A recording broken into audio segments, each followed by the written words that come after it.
Bueno, y para los que no me conocen, yo me llamo Lady Castelblanco, participo activamente de la congregación y apoyo también activamente a Joan en sus proyectos como los libros, la música. Joan durante la pandemia quiso ayudar a muchas personas que tuvieron depresión, ansiedad, que estuvieron a punto de suicidarse, que estaban en ese proceso. Entonces, los libros van enfocadas a ayudas para empezar el primer proceso que se manejan con estas personas que necesitan ayuda, que no tienen los recursos, que tal vez no pueden acceder a, porque ya, digamos, en el sector público hay ayuda psicosocial, hay apoyo de psicología para las personas, aún así hay personas que desde otros países nos piden ayuda. Joan saca el tiempo y les ayuda en esa primera etapa. Quiero que sepan que también es un trabajo social que hacemos desde Tienda Iceberg. Ahí van a encontrar los 4 libros de Joan, van a encontrar souvenirs y también vendemos libros en general, los que necesiten para la universidad. Muchas gracias a todos. Ahora quiero entrar en materia respecto al libro de Joan. Joan hizo algo muy especial para nosotros y vamos a leer una pequeña reseña que hay en el libro. A mi iglesia local, a mi hermosa Gachancipá y a todos aquellos que aún sueñan con una redención política. Wow, qué hermosa palabra, qué exhortante. Es un privilegio para todos saber que este trabajo va a ayudar para muchas vidas. Es importante saber que tenemos espacio en el campo político y que debemos apropiarnos de él. Entonces es importante también hacerlo, pero siempre desde el punto y la visión que nos establece Dios. Es como la mejor forma, la forma más correcta de llevar y de poder apoyar a nuestro municipio de una manera apropiada. Brian, háblanos sobre Joan un poquito. Bueno, Cuéntanos. tengo el privilegio de presentarles al autor de este libro, quien es actualmente psicólogo, es bioético académico, medicina, es apologista en el grupo de Fe Razonable, es líder en Colombia, bueno, en la parte de Latinoamérica, con el doctor William Lane Craig y bueno, entre otras facetas de él como lo artístico y la música. Sí, Joan tiene una faceta artística. Él es músico empírico desde pequeño. Tiene una banda que se llama Capital. También ejerce como solista y lo pueden encontrar en YouTube como Joan Contreras. Esta música es hecha para ustedes. Toda esta música trae un mensaje, no es como que, no sé, está de moda tal tema, no, es una música hecha, pensada para ustedes, que trae un mensaje. Entonces disfrútenla porque es para ustedes, vayan, búsquenla, descárguenla. Si no saben cómo, nos pueden preguntar, nosotros les podemos ayudar. Bueno, hablando de un poco del trabajo como escritor de Joan, se encuentran sus 4 libros, entre ellos está Iceberg, está Fe y Caos como héroes y en la que estamos actualmente en lanzamiento, que es una redención política. Son escritos inspirados siempre en llevar un mensaje, en entregar un poco más y dar a conocer también un poco su punto de vista y ver la posibilidad de que sí hay una forma de contribuir a la sociedad un poco más del lado amable, por decirlo así. Y bueno, y dentro de su experiencia laboral, hoy día él es teólogo, catedrático y dicta también ética en diferentes universidades.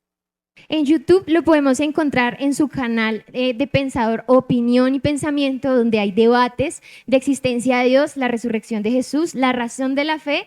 Encontramos resúmenes, reseñas de libros y entrevistas a personas que están en ese mismo campo y vivencias personales. Bueno, Joan también tiene actualmente un podcast que se llama Entre otros mundos, donde inicialmente nos relata temas con respecto a enseñanzas y también nos habla un poco sus últimos capítulos han sido sobre como héroes. Bueno, actualmente también se desempeña en conferencias, ha tenido debates con intelectuales teístas, con PAX, con el Centro de Desarrollo integral, con las cruzadas cristianas, mejor dicho, entre otras. Bueno, ya sin más preámbulo, queremos darle la bienvenida a Joan Contreras, al autor de Una redención política. Joan, por favor, acompáñanos. Una bienvenida, démosle un aplauso. Bueno, buenas noches, buenas noches. Gracias a todos por venir. Así que, sin más preámbulos, ¿qué les parece si nos sumergimos en el contenido de esta nueva propuesta? De esta propuesta que, como bien decía, está dedicada. La dedicatoria está para Gachancipá, para mi iglesia local y para todos los que deseen una redención política. Así que empecemos.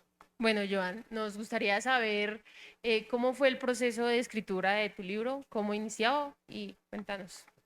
Como lo decían ahorita, yo inicié a escribir en el año 2019, antes de pandemia, que fue el libro de Iceberg que publicamos en el año 2020. Y para este libro en específico tuvimos 2 años de investigación fuerte. Hemos hecho un trabajo de 2 años de investigación que se pueden visualizar, por ejemplo, en espacios como la bibliografía. Abordamos a intelectuales colombianos desconocidos para los colombianos en general, como Nicolás Gómez Dávila, como Estanislao Zuleta, y intelectuales internacionales como Martin Ronheimer, que es importante en la política, Robert Spielman, que es importante en la política, entre otros más. Y eso evidentemente implicaba un trabajo detrás de cada uno de los capítulos, porque el libro, en todo caso, no es una propuesta suelta de política, sino es una propuesta académica y lo suficientemente consolidada como para competir académicamente en cualquier otro ámbito. Este libro tuvimos que hacer, de hecho, un par en el camino por el trabajo investigativo que implicó, y terminamos de escribir Como Héroes, que como ustedes se dan cuenta ya Como Héroes ha llegado a España, ha llegado a México, ha llegado a Argentina, y queremos con Una redención política hacer lo mismo. Esta vez con Una redención política queremos llegar a otros espacios. Por lo tanto, la tesis que hay en este libro es una tesis que no solamente se practicaría a nivel nacional, sino que es una tesis que trasciende los límites académicos de Colombia y puede ser aplicado en cualquier otro lugar debido precisamente a las múltiples tesis que soporta. Así que el proceso de desarrollo de este libro ha abarcado cerca de 2 años. Qué bueno. Bueno, cuéntanos o cuéntales cuál es el principal, uno, enfoque, y 2, a quién va dirigido como tal el libro. El libro va dirigido principalmente a aquellos creyentes que nos gustaría de alguna manera aprender más de política. Sucede que normalmente los creyentes contamos para las urnas como votos, pero no contamos muchas veces como parte de la estructura de una idea política. Y en este ir y venir de la política y de los movimientos políticos, la preocupación sobre lo que piensan los creyentes es algo que realmente a mí me causaba alta preocupación. Normalmente una persona que vota por cristiano, por ejemplo, que es algo que normalmente suele usarse coloquialmente, es como la vieja confiable de la política religiosa, no es un argumento, ¿sí? Votar por otro cristiano, aunque seas cristiano, no implica que quien llegue al poder o al ejercicio político sea necesariamente una persona idónea. Y en todo caso, esto también implicaría que el cristiano en sí mismo estaría desinformado de los procesos que pasan. No es lo mismo criticar al gobierno, por ejemplo, o criticar al gobierno de turno, a tener que hacer un argumento en efecto que se lleve a la práctica. Por ejemplo, un argumento sobre la economía, un argumento sobre la salud pública, un argumento sobre la ecología, un argumento sobre la pobreza, entre otros factores. Y esto implicaría en todo caso que el cristiano necesita capacitarse. El cristiano necesita capacitarse tanto en apologética, ustedes ahorita lo decían, con el doctor William Lane Craig hemos trabajado la apologética a nivel Latinoamérica, pero también implica que el cristiano sepa mínimo en qué está parado, ¿de acuerdo? Y eso, en todo caso, es lo que queremos con Una redención política. Ok, ¿qué contiene el libro? ¿Qué temas contempla? una redención política? Una redención política es una tesis bien interesante porque desde la perspectiva ateísta estamos ofreciendo soluciones y perspectivas teóricas sobre la economía, cómo debería funcionar una economía centrada en la persona, cómo debería funcionar un sistema de salud centrado en la persona humana, cuál es la concepción de dignidad humana, equidad, bienestar, bien común, igualdad, justicia, verdad. ¿Qué debería pensar el cristiano en todo caso con la injerencia de su país en situaciones de guerra o de conflicto armado? Estamos hablando de temas y propuestas ecológicas que deberíamos solventar también, entre esos muchos otros. Así que el contenido del libro es un contenido bastante amplio que de hecho he podido sostener en debates académicos ya desde hace varios años y he venido probando con el tiempo. Algunas de las tesis se han ido modificando precisamente debido a las inconsistencias de algunas. Sin embargo, al final podemos presentar un trabajo que cualquiera puede consultar desde una perspectiva ateísta, lo suficientemente consolidado como para ser académicamente competente. Bueno, si bien tu introducción ha sido pues muy veraz, cuéntales también em,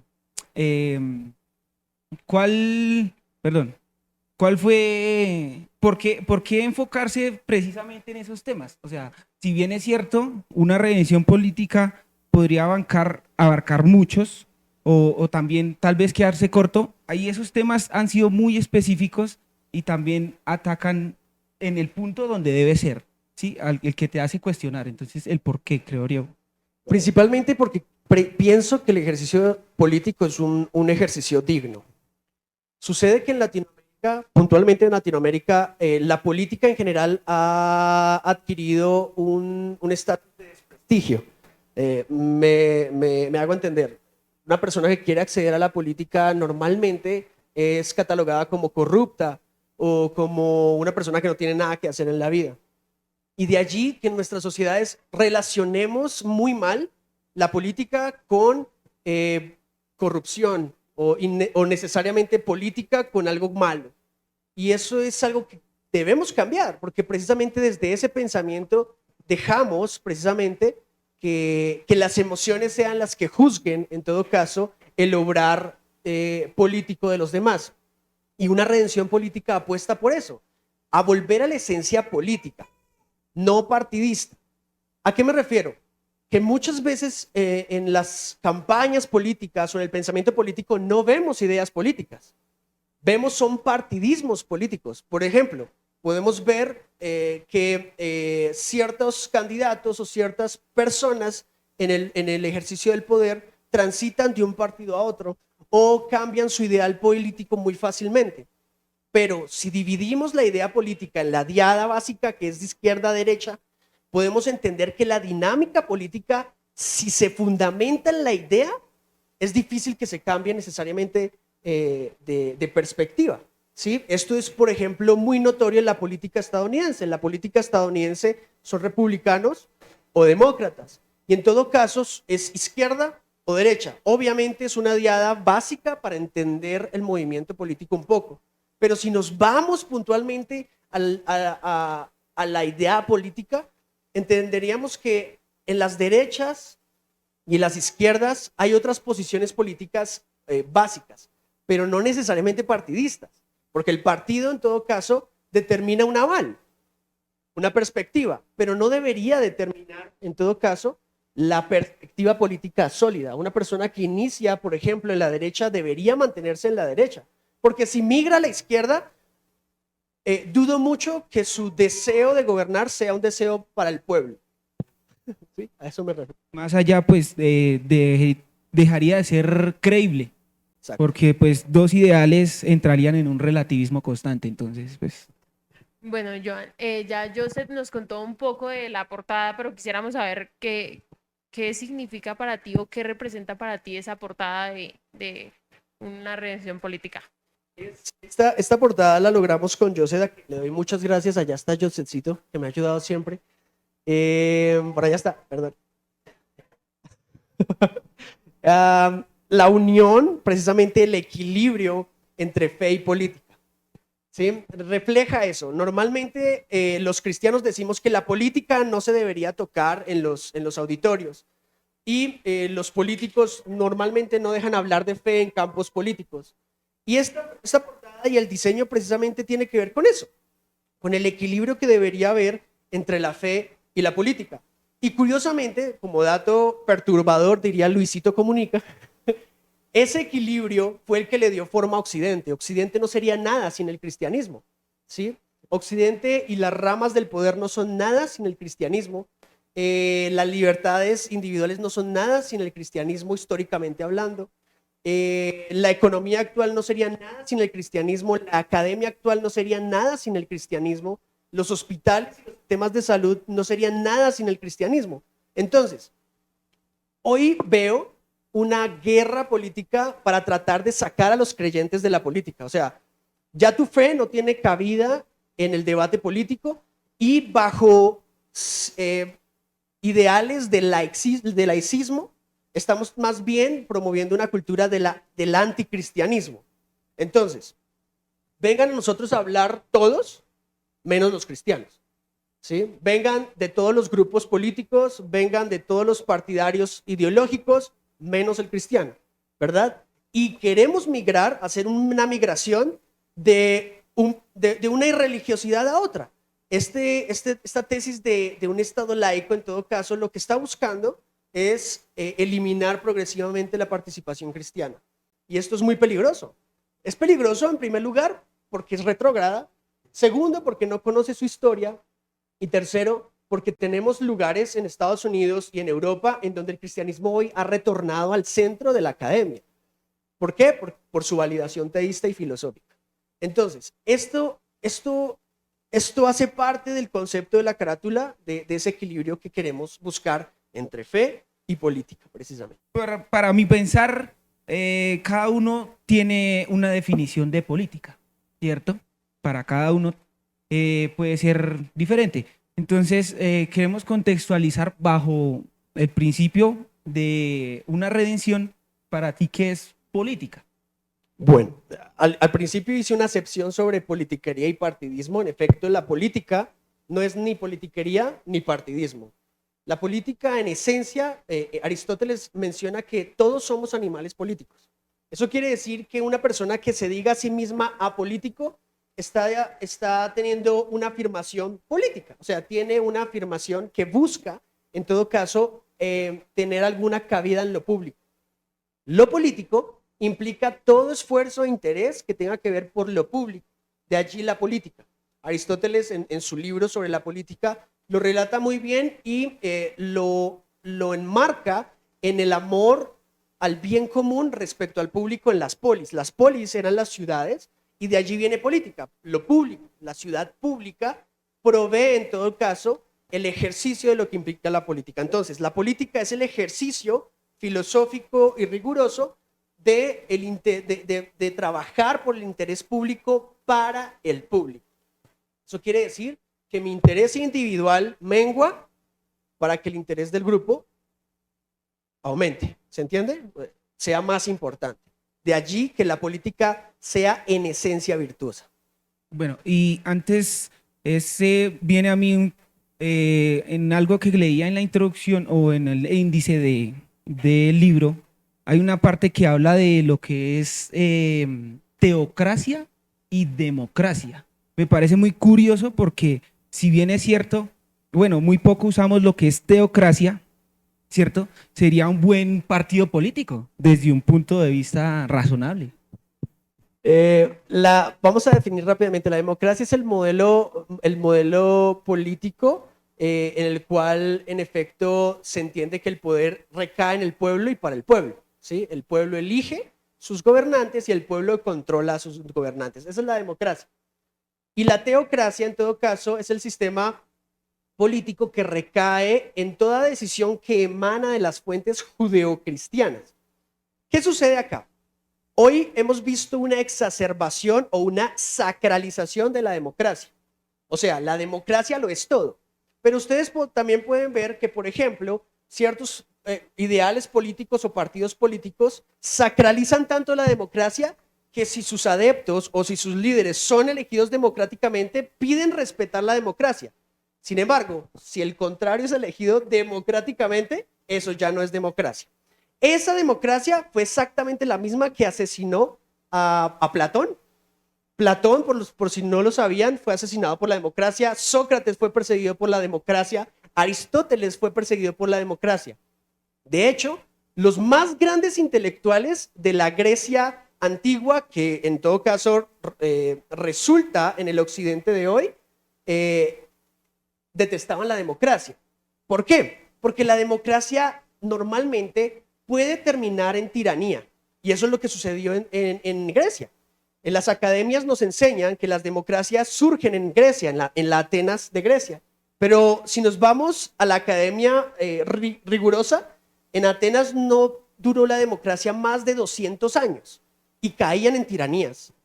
La democracia únicamente se volvió un modelo deseable por los pueblos a partir del proceso estadounidense de una democracia basada en objetividad moral, en el objetivismo moral que conocemos hoy a través del teísmo cristiano. Los reformadores y los puritanos migran desde Alemania e Inglaterra a los Estados Unidos y desde Inglaterra puntualmente a los Estados Unidos y fundan la nación que hoy tiene la democracia moderna más antigua, que es Estados Unidos, basada principalmente en conceptos judeocristianos. Solo es hasta que el cristianismo toca y usa la democracia que la democracia a hoy es un sistema necesario. ¿Por qué? Porque entendíamos que la democracia requería un teos, un Dios que pudiésemos comprender como concreto, inteligible, mentalmente suficiente, ontológicamente suficiente, que juzgara a los hombres. Dicha migración histórica resultó en cambio de concepciones como de rey a presidente. Eso es un regalo del cristianismo. Por eso en Estados Unidos no tenemos reyes, o en Occidente no tenemos reyes, tenemos presidentes. ¿Qué significa el qué? Preside, el que sirve. Y eso es precisamente un cambio teórico que viene a desarrollarse a partir de una concepción teocrática. Y aquí dejo una salvedad más, y es que en todo caso, esta democracia que entraba en consonancia con la existencia de Dios, implicaba que nadie, ni el presidente, ni las cortes, ni nadie estaba por encima de la ley, y si alguien trataba de saltarse la ley, sería juzgado por el imperio de la ley. En todo caso, sería la Biblia. Si un presidente se saltaba la ley y usaba la Constitución para violar o maltratar a su pueblo, el pueblo, no en razón de la Constitución, sino en razón de la Biblia, en este caso, podía demandar la destitución y hasta la muerte del rey, del presidente. Lo que quiere decir en todo caso, que la existencia de Dios en el plano académico y en el plano histórico implica una mejor comprensión de la democracia. La democracia funciona si entiende que sobre ella hay un teos, y por eso es tan importante. Bueno, John, ¿cuál es el papel que cumple el teísmo, el cristianismo en la política? El teísmo es muy importante y como lo decía al principio, hay una serie de dinámicas sociales, diría yo, hasta filosóficas, que están tratando de menospreciar al teísta en la política. Y esto, en todo caso, es un disparo al pie porque el teísmo, en todo caso, devuelve la consideración ética y moral al centro de la política, ¿sí? Lo que sucedió en la historia fue que la política se fue desprendiendo constantemente del ejercicio ético, del bien común y de lo público. Y al desprenderse de ello, se desprendió también de la consideración de la existencia misma de Dios, que todo lo veía. Entonces, al desprenderse de esa consideración, la política dejó de considerar el actuar ético. Y aquí el teísta tiene mucho que ofrecer. El teísta sugiere que si Dios existe, los valores y deberes morales objetivos existen. Los valores y deberes morales objetivos existen, por lo tanto, Dios existe. O sea, si el mal existe y si el bien existe, en todo caso, Dios existe, porque el mal es tan malo aquí como en Oriente, y así sucesivamente. Entonces, creemos y asumimos que por sobre la ley y por sobre el Estado hay un Dios que todo lo juzga. Bueno, y esta pregunta yo creo que la podemos todos reflexionar y es ¿por qué creemos que la fe no puede ir de la mano con la política? Pues colabóranos con... Este ha sido un conflicto que yo he tenido que lidiar hasta con amigos apologistas. En Fe Razonable, de hecho, se hace esta consideración. La política no debe trabajar de mano de la fe, y paulatinamente esta percepción ha ido sacando a la fe del centro del debate político y ha sacado esta mala cara del ejercicio del diálogo y del debate. Tristemente esto pasa porque muchos cristianos al llegar a la política tratan de cristianizar la política, y eso no se debe hacer. Y muchos políticos que llegan al poder tratan de politizar el cristianismo. Y este es un problema que debemos erradicar de la mejor forma posible, porque si bien pueden haber equilibrios y trabajos juntos, uno y otro en todo caso tienen que ser diferentes. El evangelio es una cosa, la enseñanza del evangelio es una cosa, y obviamente la enseñanza de la política es otra. Pero eso no quiere decir que el evangelio no tenga resultados políticos. En todo caso, la historia misma nos da eso. La consideración cristiana de la división del poder resultó en la división del poder que conocemos hoy, en las diferentes ramas del poder. La consideración cristiana de Pablo, por ejemplo, en Galatas, donde se menciona que no hay esclavo ni libre, hombre ni mujer, llevó a la consideración moderna de igualdad y equidad. Por lo tanto, gran parte del cristianismo ha provisto de una base teórica fuerte a la política que creo debemos volver a rescatar, pero obviamente de una manera mucho más consistente. Justicia y verdad. ¿Cuál es la relación de hoy en día los creyentes con respecto a justicia y verdad? El ejercicio en la política constantemente sugiere la búsqueda de la verdad, la búsqueda honesta de la verdad y la búsqueda honesta de la justicia. Sin embargo, entendamos que cualquier sistema basado en preceptos humanos, en todo caso, es deficiente. La justicia humana es deficiente, pero es un vago reflejo de una justicia real. Nadie, por más ateo que fuese, cuando le roban el celular, declara, esto no es justo, ¿verdad? Pero si es ateo, no entiendo por qué dice que es justo o no es justo. Si en todo caso el ateo cree que una persona se comporta de la manera que se comporta sin obligación moral, porque somos resultado final de un proceso ciego de la evolución. Entonces, si alguien declara que algo es justo o es injusto, en todo caso, está declarando que considera la existencia de la justicia. La política, en todo caso, busca eso, busca una consideración mayor a la justicia y a su vez una consideración mayor respecto a la equidad, a la igualdad, a la búsqueda del bien común, que es parte de la virtud que hay que volver a rescatar del ejercicio político. Antes de continuar,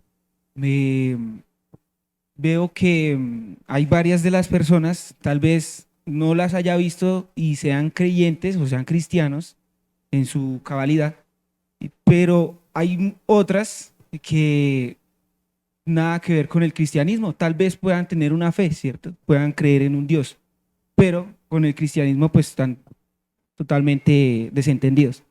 Y en base a esto, quiero que piensen en que científicamente e históricamente hemos buscado la manera de sustentar tanto la política como la economía y pues la fe, ¿cierto? Entonces quiero regalarles un pequeño versículo que está en Eclesiastés 5, versículo 8. Él es muy directo porque en Nueva Traducción Viviente son palabras que cualquiera podría interpretar y sin llevarlo a un trasfondo cristiano, ¿cierto? Son palabras muy directas. Dice, no te sorprendas si ves que un poderoso oprime a un pobre o que no se hace justicia en toda la tierra, pues todo funcionario está bajo las órdenes de otro superior a él, y la justicia se pierde entre trámites y burocracia. Entonces, no sé, Joan, ¿nos puedes definir de pronto la burocracia un poco más a fondo? Sí, la burocracia tristemente es uno de esos males que produce la democracia sin una concepción humana de las personas. La burocracia es todo aquello que son los obstáculos que tiene una persona para acceder a justicia o igualdad. Eso no es solamente sobre las cortes. Por ejemplo, eso tiene que ver, por ejemplo, con un sistema de salud. ¿Cuántos de los que estamos aquí en Colombia, por ejemplo, hemos tenido que hacer 1000 trámites diferentes para que nos hagan una cirugía? ¿Verdad? Si les pido que levanten la mano, posiblemente todos lo vamos a hacer. Cuando yo pregunto cuántos de ustedes han tenido que hacer 1001 trámites diferentes para consolidar su microempresa, por ejemplo, más de un microempresario va a levantar su mano y va a decir, en Colombia, por ejemplo, es más difícil generar empleo que endeudarse, ¿verdad? Y así sucesivamente. Entonces la burocracia tristemente es uno de los subproductos de la democracia respecto a los obstáculos que hay para acceder a justicia, equidad, al bien común. Bueno, ya hablando de justicia, pues es muy dado que, y es que es muy notorio la problemática de la guerra y la violencia. Colombia ha sido un país que ha sido muy acarreado por violencia, por guerra, y de cierta forma eso afecta a la sociedad, eso ha afectado a la comunidad, y también, digamos, cuál es ese impacto que ha generado esa guerra y esa violencia que aún se sigue propagando. La guerra. Si yo le preguntara aquí a todos, honestamente, todos podrían llegar a decir, nadie quiere guerra, ¿verdad? O sea, si somos sinceros, nadie quiere vivir la guerra. Yo no la viví, mis abuelos la vivieron. De hecho, mi familia por parte de papá fueron expulsados de sus territorios en Medina, en Cundinamarca, precisamente por la guerra. Sin embargo, el problema de la guerra no es tanto la guerra en sí misma, sino enfocar los esfuerzos a ella. Tristemente, la paz total o la paz mundial no es un objetivo inmediato a alcanzar, ¿sí? Nadie que quiera alcanzar la paz total o la paz mundial puede ser tan ciego para creer que de verdad lo va a lograr, ¿sí? ¿Por qué? Porque aunque tú consideres que la paz es que las guerrillas o los paramilitares dejen las armas, tú en la esquina puedes vivir de guerra. De hecho, podemos tener problemas entre pandillas, entre vecinos, podemos tener una forma de guerra interna que día a día aumenta. De hecho, la ONU ha mencionado constantemente que la guerra entre civiles ha aumentado, mientras que la guerra entre guerrillas y Estado ha disminuido. Lo que quiere decir es que lograr la paz total es algo humanamente imposible, porque normalmente nosotros también estamos en guerra muchas veces con un vecino. Ustedes encienden la televisión y van a encontrar problemas entre barras bravas, problemas entre vecinos, vecinos que deliberadamente le quitan la vida a otro por el volumen de la música, ¿verdad? Esa es otra forma de guerra que hay que pensar, pero la guerra no será eliminada en su totalidad porque la guerra vive en el corazón del ser humano, ¿sí? En nosotros mismos. Sin embargo, creo que buscar la paz, que consolidar la paz, es un bien al que hay que dedicarle tiempo, pero no todo el tiempo. Y en este caso, el cristiano o el político que asuma una tarea de liderar un país, de liderar una comunidad, si bien no debe buscar ni la guerra, tiene que tratar de mitigarla y trabajarla de la mejor forma posible. No se le puede ir todo el tiempo en eso, porque la guerra en todo caso no es un fenómeno arquetípico, no es solo el fenómeno de las guerrillas. La guerra es entre nosotros mismos. Muchas veces la guerra está entre los mismos vecinos. Por lo tanto, la guerra está sujeta a seres moralmente libres. Para eliminar la guerra, como para eliminar el problema del mal, hay que eliminar a los seres moralmente libres, o sea, al ser humano. Y no creo que alguien aquí esté considerando el hecho de eliminar a los seres humanos para eliminar la guerra, ¿no? Sería correcto. Bueno, y hay un punto aquí muy importante, que dijiste moralmente libres y va sujeto a lo que es la guerra y la paz, ¿cierto? Entonces, pues, ¿qué podríamos hablarnos acerca de la libertad como tal? La libertad es un tema que hoy ha recibido de esas otras palabras una sacralización ideológica malversada.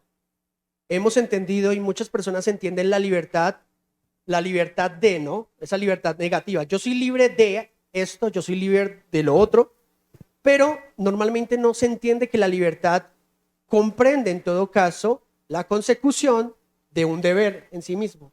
La libertad, como lo conocemos todos, llega a un límite hasta donde empieza tu libertad. Si mi libertad te transgrede a ti, en efecto va a haber algún tipo de reacción. Entonces, esta concepción de una libertad negativa es lo que hoy por hoy ha recibido esta sacralización. Entonces, en nombre de la libertad, yo puedo poner mi equipo de sonido a todo volumen, así el que está al lado acaba de llegar de trabajar.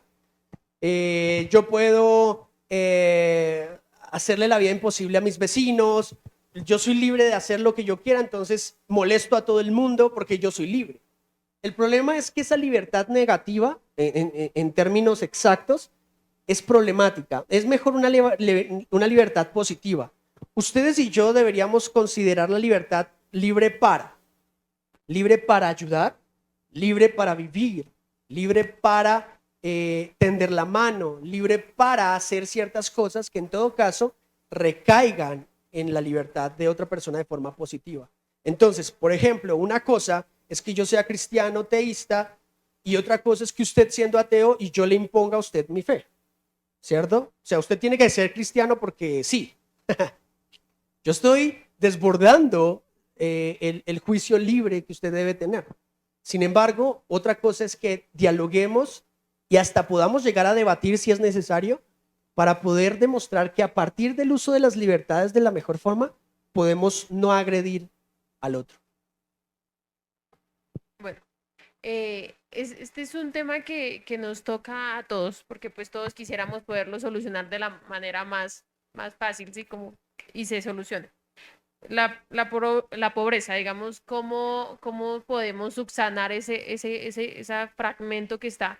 Pues tenemos, y se ve, porque se ve mucho más la acción en medio de las iglesias, la labor social, el hecho de querer apoyar, contribuir a personas en vulnerabilidad, pero digamos, cómo construirlo más de un poco, apoyarlo y mejorarlo de un poco lado a la política. Sí, Colombia es uno de los países que tiene una de las mayores tasas de pobreza en Latinoamérica. Y el tema de entender la pobreza es necesario empezar a entenderla no como un factor de necesidad de un mercado o como el factor de necesidad de un subsidio. Entender la pobreza desde una vista plenamente económica es no entender la pobreza. La pobreza es multifactorial, o sea, muchos factores se acumulan para permitir que este tipo de situaciones pasen. Tristemente, uno de ellos es la economía de un país, y la economía de un país reposa, gracias a Dios, en los emprendedores.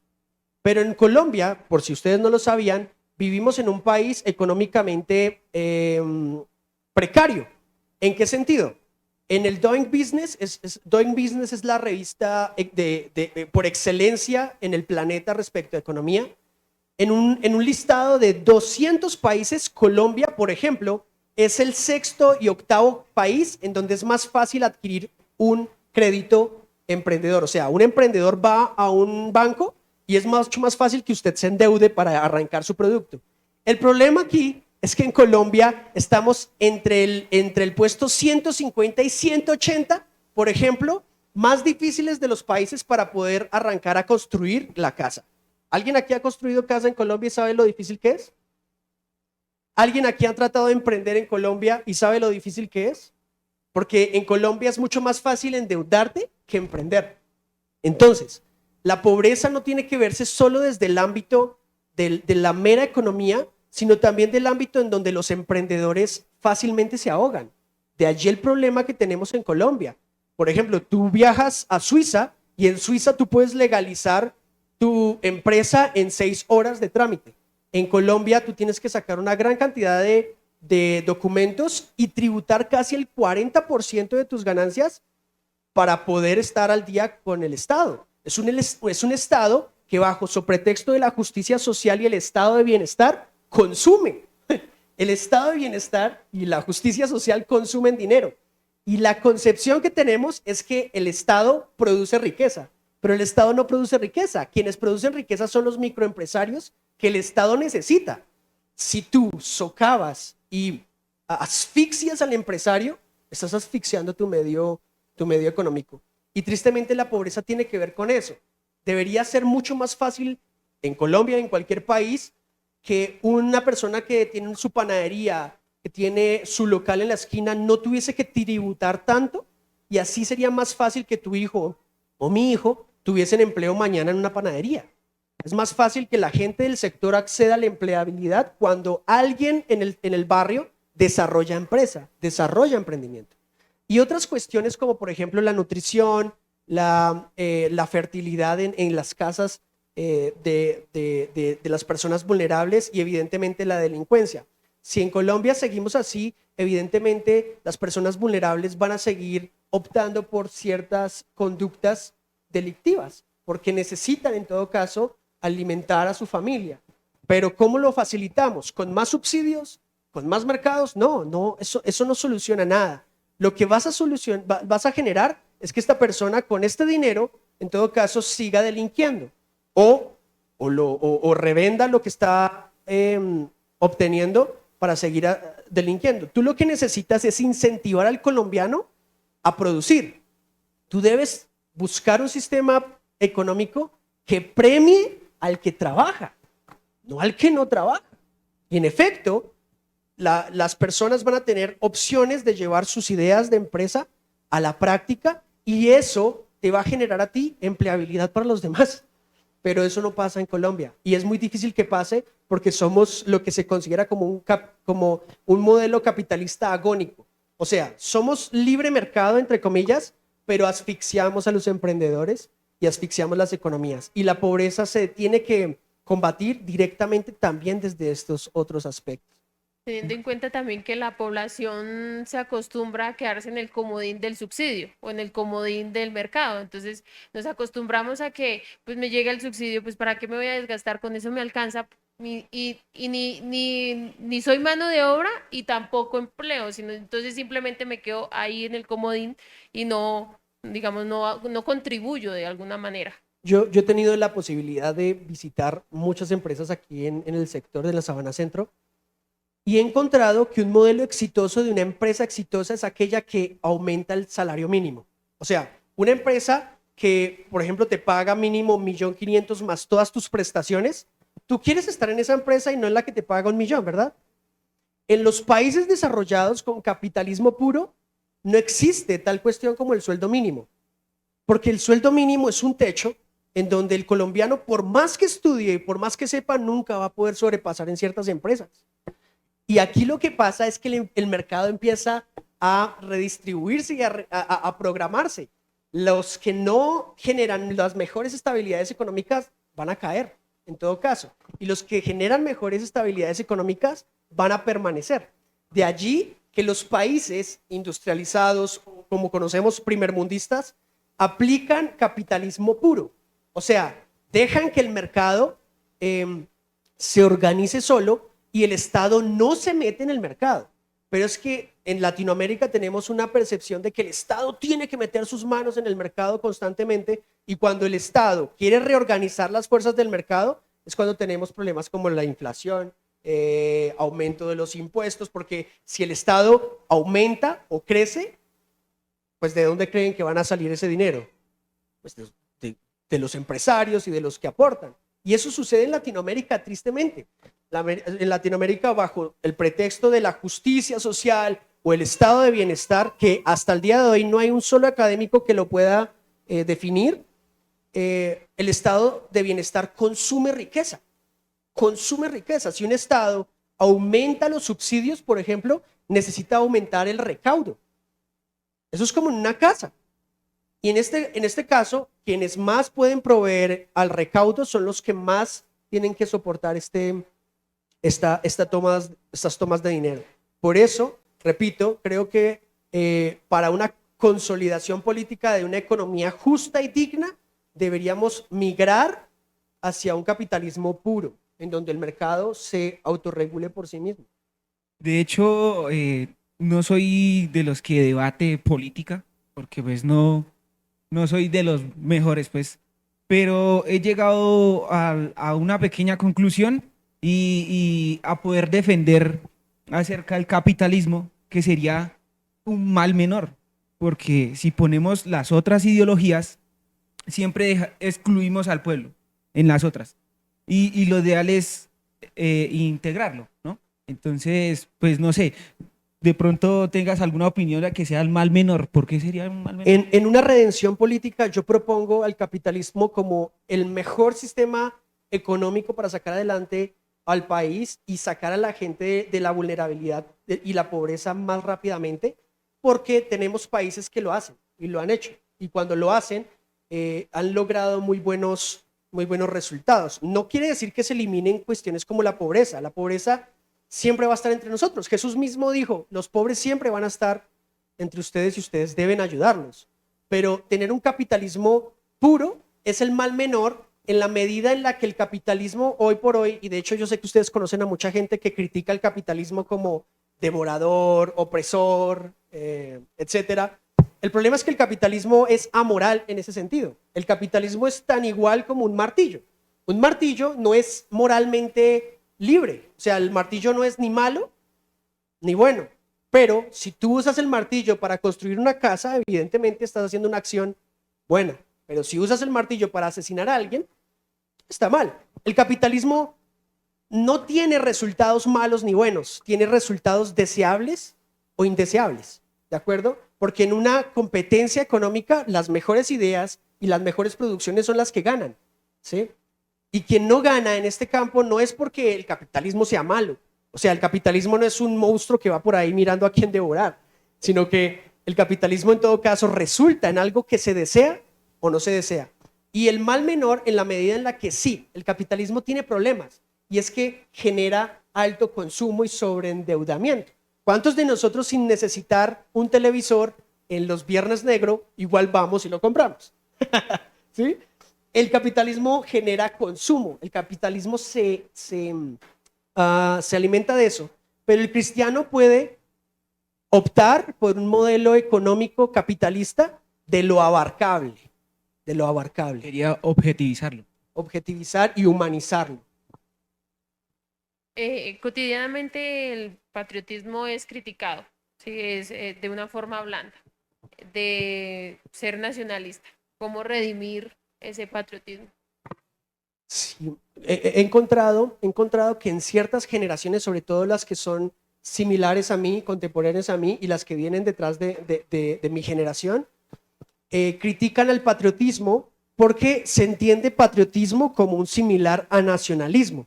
Para quienes no saben, el nacionalismo, en todo caso, es una ideología alrededor del ser humano. Si nosotros asesinamos la biosfera y los ecosistemas, pues nos vamos a asesinar a nosotros mismos. Lo que yo no comparto es el ecologismo profundo. El ecologismo profundo de hoy, creo que todos han escuchado, no el término, pero lo han escuchado de esta manera. Los seres humanos somos un virus para el planeta. Y por eso deberían haber menos seres humanos. Hay sobrepoblación, hay muchas bocas que alimentar. Y de allí se desprenden políticas antinatalistas peligrosas que consideran al ser humano en sí mismo inmoral. De hecho, los antinatalistas sugieren que es mejor no tener hijos en favor del medio ambiente. Y por eso ustedes encuentran jóvenes que no quieren tener hijos porque quieren hacerle un favor al medio ambiente. Una Mira. cosa es que alguien no quiera tener hijos porque no quiere tenerlos, evidentemente, y otra cosa es porque quiere hacerle un favor al medio ambiente. Aparte de eso, el mito de la sobrepoblación es algo que ya hace 15 años fue descatalogado por la ciencia. Hagamos un ejemplo. En Bogotá hay mucha gente, hay concentración poblacional, hay densidad poblacional. Pero si cogemos a toda la gente que vive en Bogotá y la distribuimos en Cundinamarca, nos sobraría espacio para todos. Hay esta este problema. Hay una consideración sobre la sobrepoblación y la densidad poblacional. Entonces, este mito de que el ser humano debería dejar de existir porque le hace daño al ambiente, deberíamos dejarlo atrás. Ahora, lo que yo sí propongo es que el ser humano sí tiene una responsabilidad ecológica con su medio ambiente. Porque es fácil criticar, por ejemplo, a las grandes empresas porque contaminan. En efecto, eso no se debe permitir. Pero si yo saco la basura a destiempo y la pongo en un arroyuelo, ¿qué creen que va a pasar? Yo no estoy siendo muy consciente, ¿sí? Yo puedo criticar a FEMSA, que está aquí en Tocancipá, que porque contamina, pero yo saco la basura y la dejo en lugares que no deberían estar. Yo critico a las grandes empresas, como muchos jóvenes lo hacen, critican al capitalismo devorador, pero son desasiados y, por ejemplo, no cuidan a sus mascotas o no los alimentan. O, por ejemplo, permiten que haya contaminación. O muchas personas que abogan por el ecologismo y no saben de reciclaje. Aquí tenemos a la hermana Amparito que hace reciclaje y nos podría enseñar. Lo importante que es enseñarle a los niños a reciclar desde el inicio. La importancia de reciclar, de cuidar los arroyos, de cuidar a los animales, a la biosfera en general, es algo que el cristiano debe apropiarse, porque es una enseñanza que está en Génesis. A Adán y a Eva se les indicó administrar y cuidar. Tú no puedes sobreexplotar la tierra en la que trabajas. Tú no puedes sobreexplotar los recursos hídricos, por ejemplo. Pero el ser humano, para ser ser humano, necesita transformar su medio ambiente. Por lo tanto, requerimos un equilibrio ecológico lo suficientemente razonable como para ponerlo a trabajar en favor de las comunidades. Gracias. Bueno, en Colombia tenemos otra problemática y muy seguramente esa es a la que muchos nos vemos afectados a veces, y es el tema de la salud. El sistema de la salud a veces vemos que colapsa o que es como permisivo con ciertos sectores o ciertas instituciones, por decirlo así.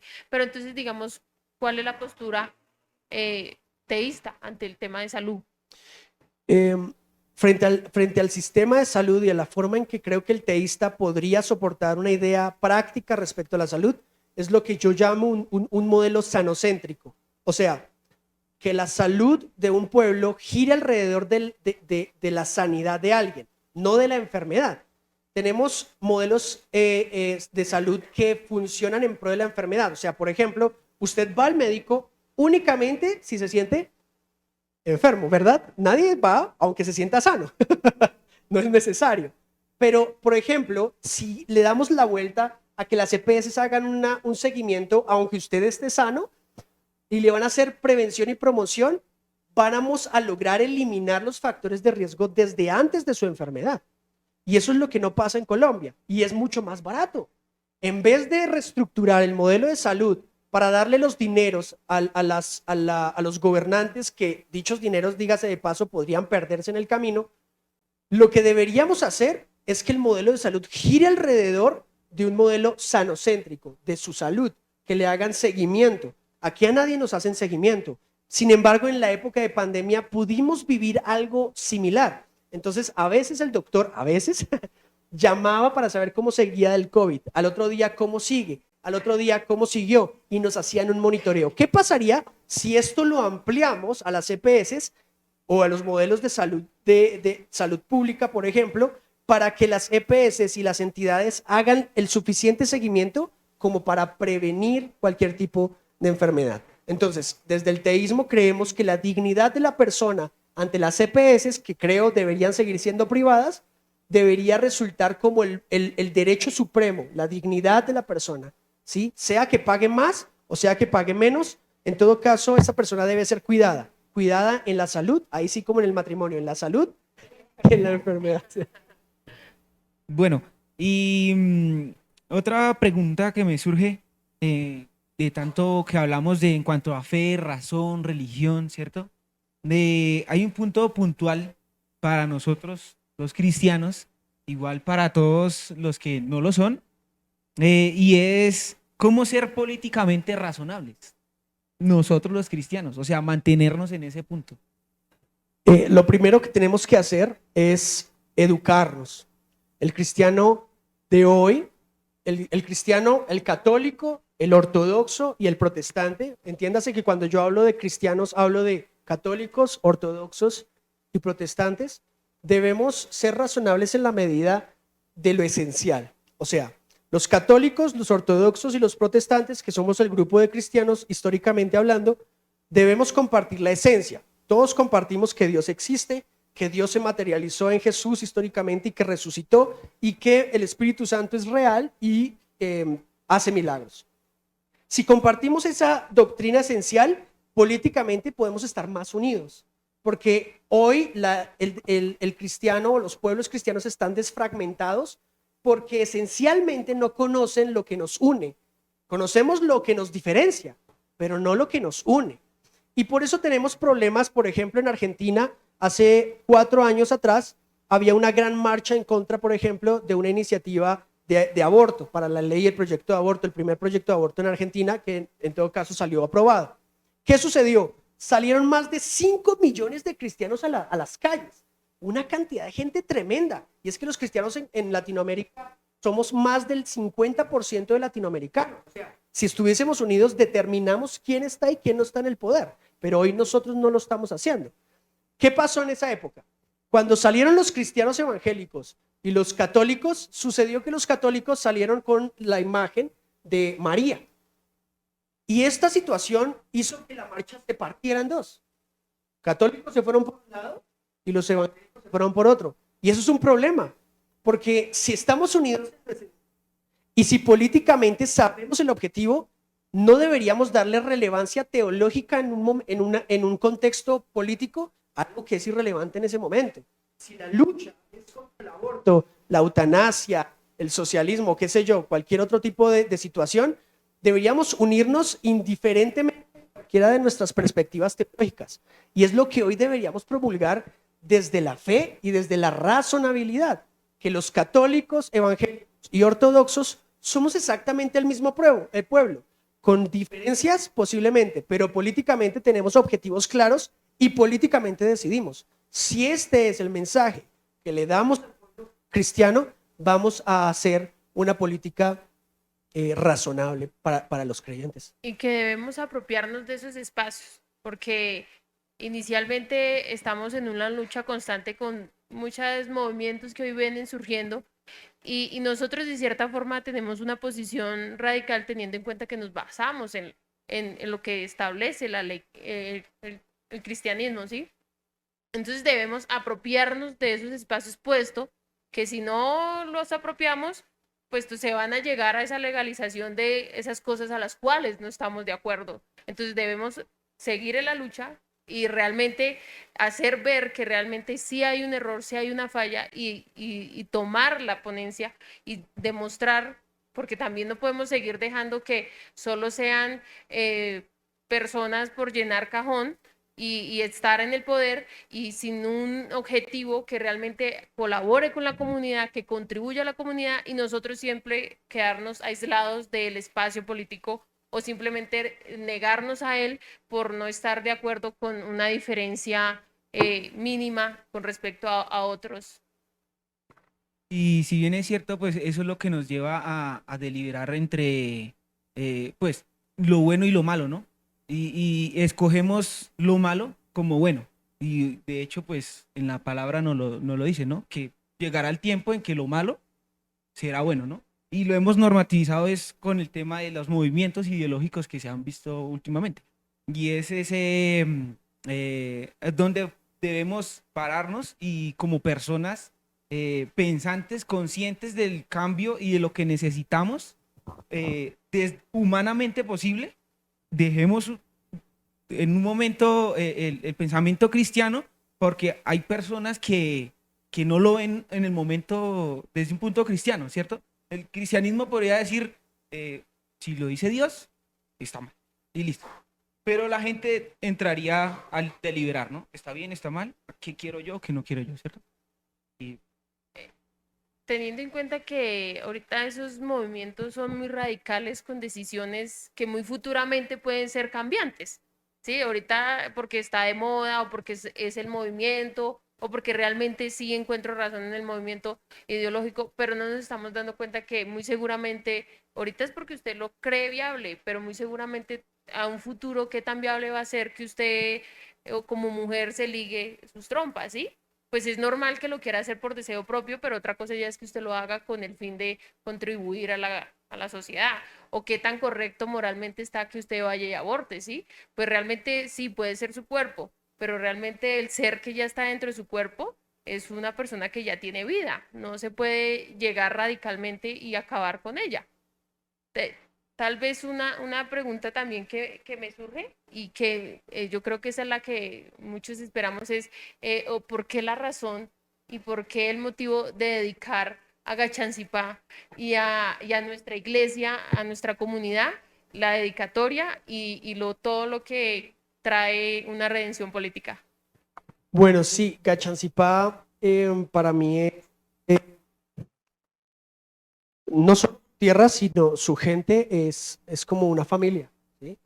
Gachancipá a mi familia y a mí nos acogió hace 20 tantos años, más de 30 años de hecho, nos acogió en su hogar, nos abrazaron. Mi abuelo llegó acá, fundó la iglesia y Gachancipá nos abrazó. Por lo tanto, Gachancipá me ha dado la mayor cantidad de cosas que yo conozco. Y no lo digo solo porque sea funcionario público, porque lo soy, sino porque desde antes de ser funcionario público, de hecho ustedes son resultado de mi activismo, de mi activismo profesional y humanitario. Gachancipá me dio mi universidad, Gachancipá me dio mi colegio, Gachancipá me dio mis mejores amigos, Gachancipá me dio a mi esposa, bendito Dios. Eh, en Gachancipá he tenido mis bandas de rock, en Gachancipá he podido cumplir los sueños que he tenido y creo que los voy a seguir cumpliendo. Mucha gente dice que Gachancipá es un moridero, que Gachancipá ya va la gente a morirse, parce, pero a mí me encanta Gachancipá. Yo de Gachancipá amo su clima loco, amo su frío, su lluvia. De Gachancipá amo a los vecinos. Yo amo a Gachancipá y creo que Gachancipá, siendo el municipio más pequeño de Cundinamarca, eh, tiene un espacio en mi corazón muy importante. Por lo tanto, dedicarle este libro a Gachancipá, que sé que no hay un libro ni en Gachancipá ni en Cundinamarca mínimamente cercano o igual, es decirle a Gachancipá que somos un pequeño pueblo, pero que este pequeño pueblo puede demostrar realmente cómo podemos llegar a aplicar estos conocimientos entre vecinos, llevándola bien entre vecinos, apoyándonos entre nosotros y al fin de cabo viviendo el evangelio, viviendo la fe entre nosotros. Y por eso Gachancipá es parte fundamental de mi vida y seguirá siendo parte fundamental de mi vida.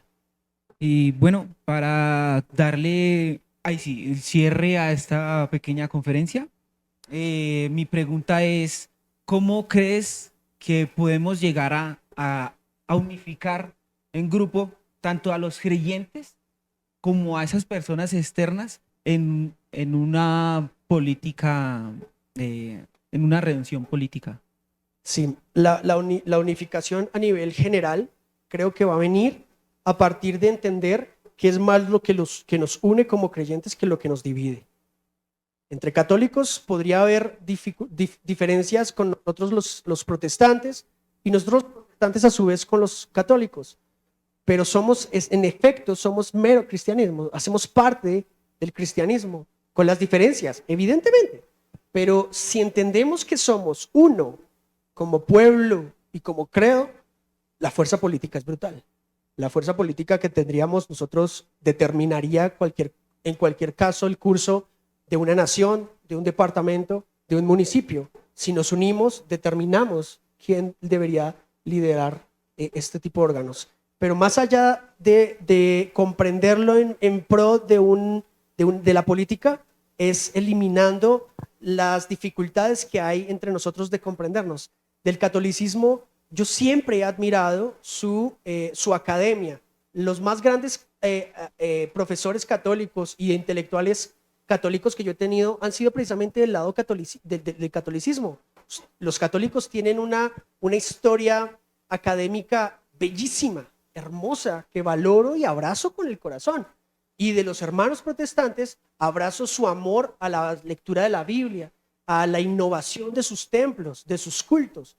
Si eliminamos, políticamente hablando, las diferencias teológicas, en efecto vamos a tener situaciones políticas concretas. Ahora, las diferencias teológicas entre católicos y protestantes las resolvemos y las debatimos, ahí sí como dicen, de puertas para adentro, pero de puertas para afuera, unidos exactamente en el mismo fin. Bueno, ahora vamos a hacer un espacio de preguntas. Mi nombre es Andrés Navarrete. La pregunta es, ¿por qué los cristianos no participan de la política? Porque no vemos que no hay ninguno que sea concejal o uno que sea alcalde, digamos, en parte de nuestro municipio.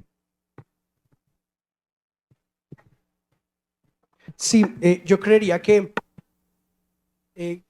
los cristianos en general no participan de la política porque tienen una percepción inadecuada de lo que es política.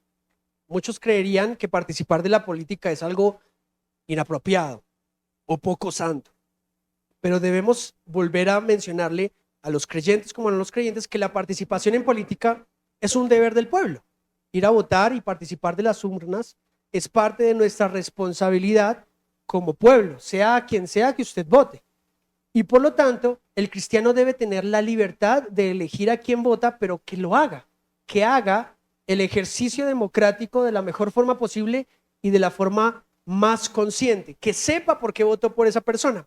En Colombia, tristemente, hay una concepción de que el voto es secreto, y si bien el voto es secreto, una persona que es consciente de su voto sabe a quién apoya y por qué lo apoya, pierda o gane, ¿sí? Si pierde o gana, en todo caso, está bien, ¿sí? No hay ningún problema con eso. Pero en todo caso hay que decirle a la gente que hay que redimir la participación política, hay que volver a unirnos, hay que establecer mesas de diálogos teológicas, filosóficas y resultando en políticas para podernos unir y precisamente dialogar estas diferencias.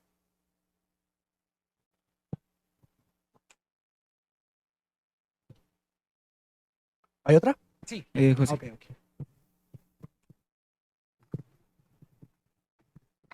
Joan, para ti, ¿qué características debería tener una persona que quiera involucrarse en esta parte un poco más profunda? Obviamente, creo que siempre nos has enfocado en algo que es prepararse en varios aspectos. Pero, ¿qué características tú ves de verdad en alguien que quiera tomar esta carrera como una forma de vida? Porque tienes una forma de vida también. Sí, me gustó lo que dices sobre la preparación, pero antes de contestar esa pregunta quisiera responderla de esta manera. A cualquier persona se le deben pedir las credenciales necesarias para optar por un puesto público, ¿sí? Debe estudiar algo, debe saber algo. Pero hay muy buenos gobernantes en la historia de la humanidad que no tenían un título académico y lo hicieron de una manera increíble. Hay que tener cuidado con sobrevalorar las hojas de vida de los profesionales. Y lo digo porque no, por ejemplo, si yo me presentara como psicólogo, la gente dice, oh, él es psicólogo, él sabe. ¿Él es fuente de qué? De verdad, de conocimiento. Y si bien tener las credenciales educativas es necesario, creo que una de las características importantes es la abnegación. O sea, que la persona que entra a ser parte de esto tiene que entender que debe renunciar a muchos de sus deseos económicos, individuales, materiales y aún hasta personales en pro de la comunidad. Porque ha sido por medio de esa abnegación es que la política ha tenido los avances que ha tenido. Eso es lo uno. La abnegación me parece importante. Dos, tiene que tener un amor por su gente. Y un amor por su gente no es únicamente el abrazo para la foto o la entrega del mercado o la entrega del refrigerio o la entrega de subsidios, como he venido diciéndolo. Es un amor que es genuino en la medida en la que ofrece todas las oportunidades necesarias para que las personas sobrepasen las situaciones y vuelve y empieza en la abnegación, abnegarse. Y en tercer lugar, tener una ideología política clara. No un partido claro, sino una ideología política clara. Por ejemplo, a mí hace unos días me preguntaron, ¿usted qué ideología política tiene? Si lo quieren básico, yo soy de la derecha y de una nueva derecha. Y me dijeron, bueno, pero ¿cuál es su ideología política? Yo soy paleolibertariano, ¿de acuerdo? Pero si tú le preguntas, por ejemplo, a las personas sobre su ideología política, te van a asociar es con un partido político, no con su idea política.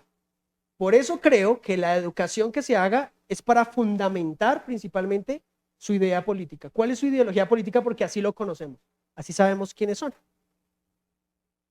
¿Hay otra? Alguien. Hola.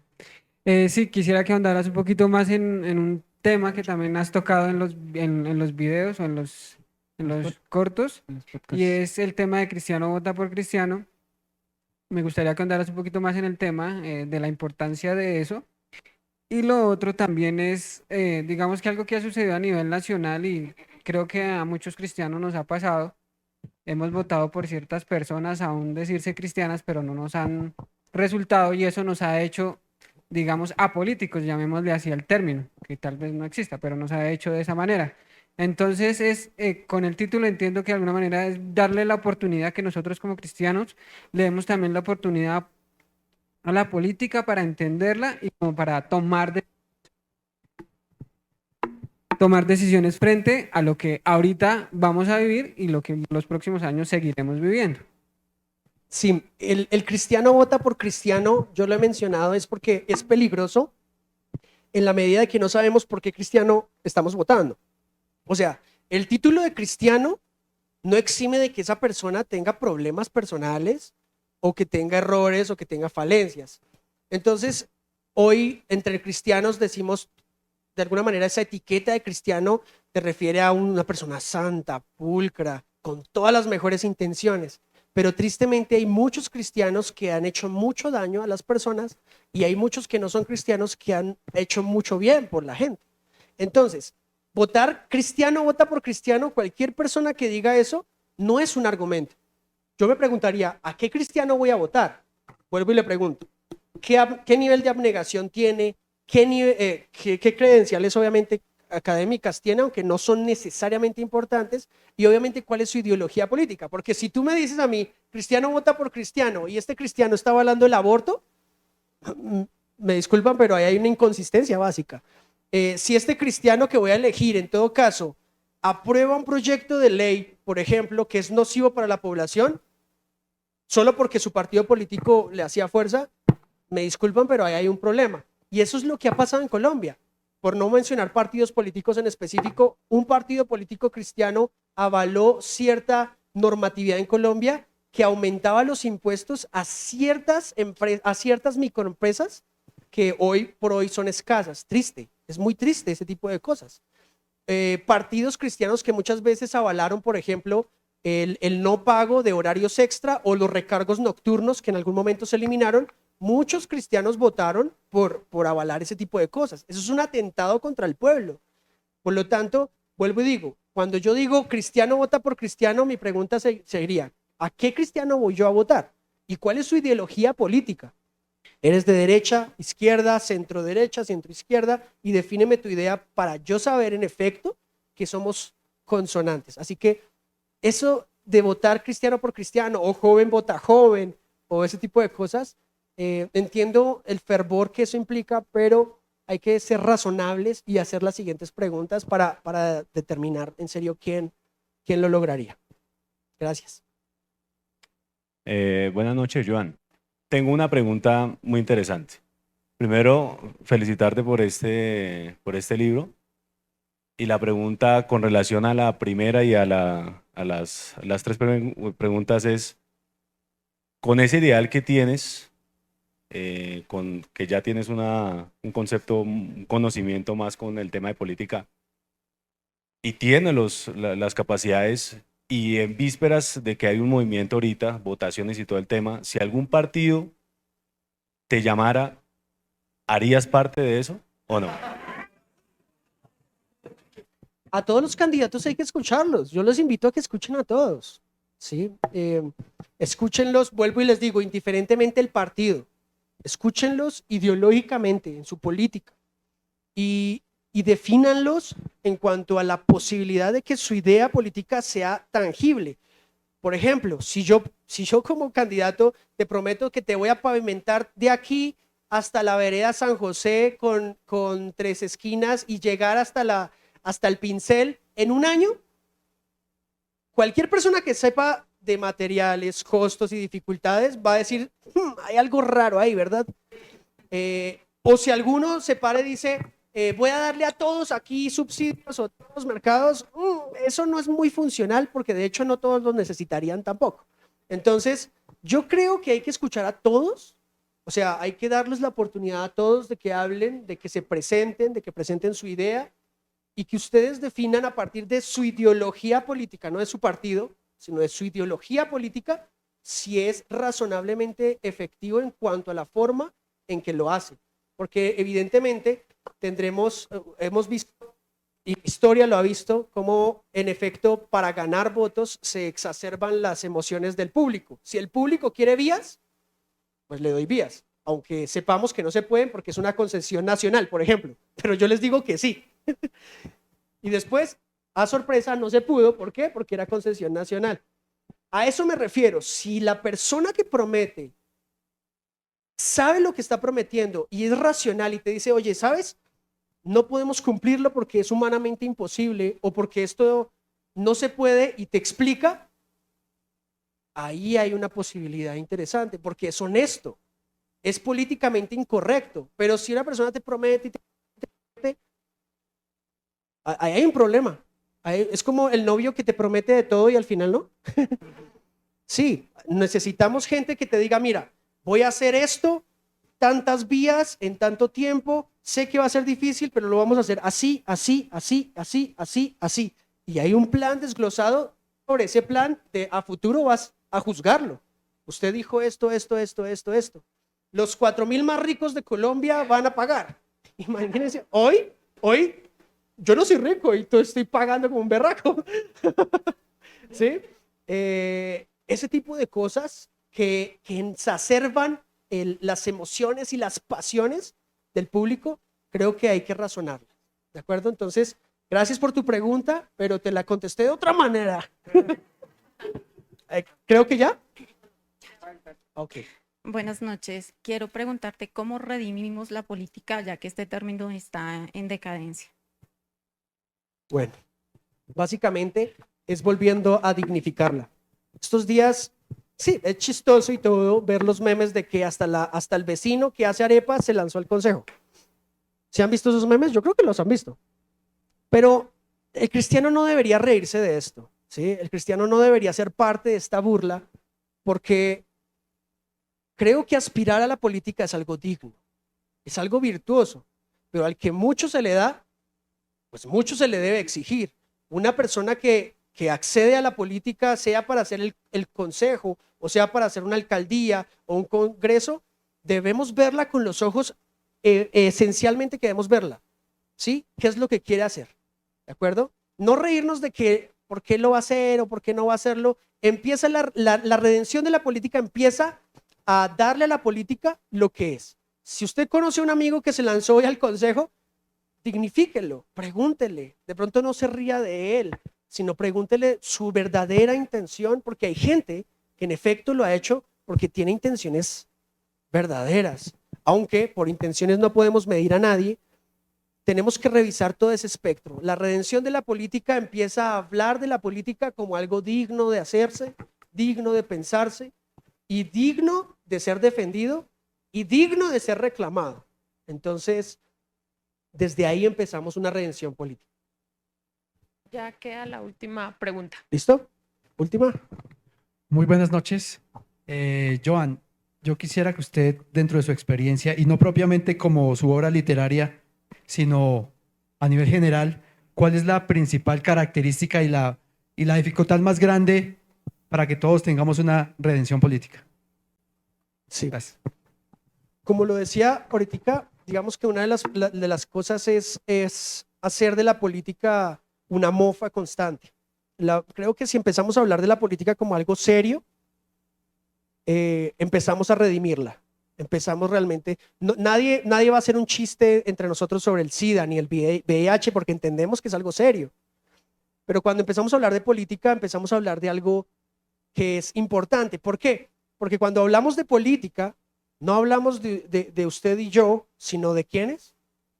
De todos. Por lo tanto, esa redención política, desde mi experiencia, empieza a darle a la política la posición que es. Y mi trabajo ha sido ese, decirle al cristiano que debe darle a la política la posición que es. ¿Es supremamente importante para el cristiano? No, pero es una parte necesaria de la vida del cristiano para que no lo cojan ni dormido y para que pueda informarse y capacitarse de la mejor forma posible. Es la más efectiva forma de empezar a redimir la política. Una pregunta, ¿cómo niño podríamos aportar con la política? Oh, bueno.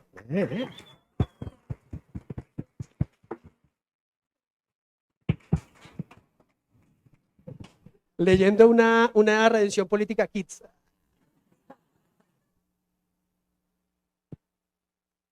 No sé si ustedes sepan, pero yo fui alcalde municipal de los niños en el año, mi mamá está por ahí, en el año 2004, 2005. Y en ese entonces, cuando yo fui alcalde de niños, ¿vale? De niños, hubo una cierta, una cierta suspicacia que se me despertó y fue dejar que los niños participen de la política.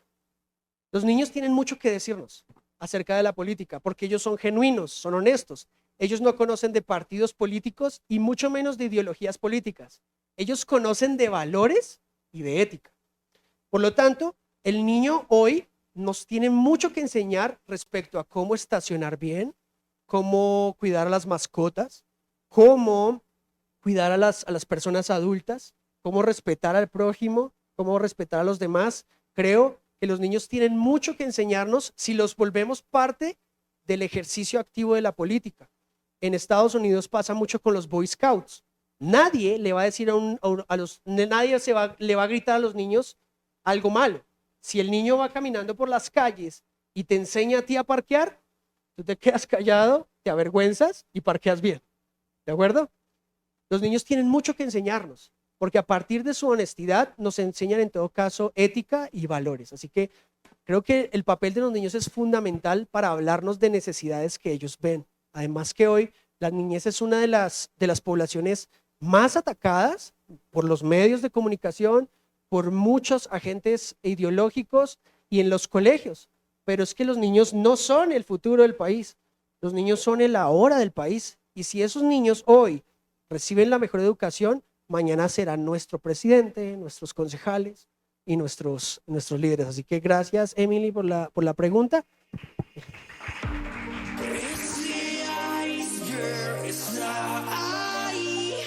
Parece ser que chocaré con mi barca. El frío